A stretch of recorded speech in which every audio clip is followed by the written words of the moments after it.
Okay, today's challenge is passing exam count. This challenge is quite easy and straightforward. Okay, it's about this function goes to take is taking two parameters, an array and a, a number.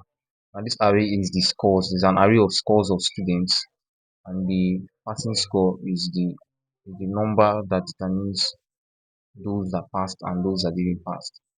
So let's get into it. Um, So our first step right now is going to be looping through this array, the array of scores, and checking checking for the condition. Which of them didn't pass? Which of them is above the passing score or equal to the passing score? So we can go with an if statement. If before the condition, we need to loop through the scores array. That is for let score of scores. So for each score in the scores array, we want to check if score is greater than or equal to passing score. So with this, we're going to be checking if each score in this array is greater than the passing score. If that is the case, okay, before we actually begin to implement something, let's create an array that stores all the past scores, that stores each score that has been approved to be passed. So let's constant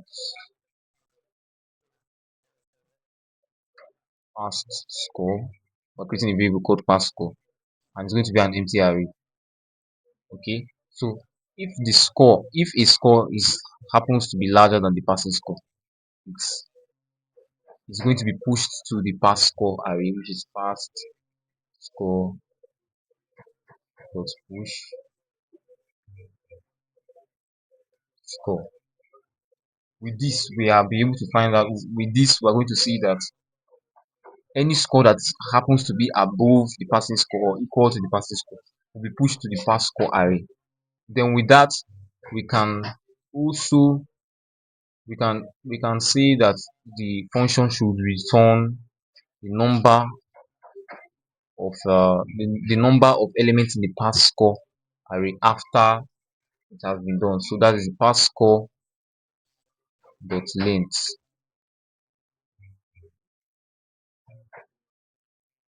The past score dot length is what the function should return. Let's test out our function. Nice.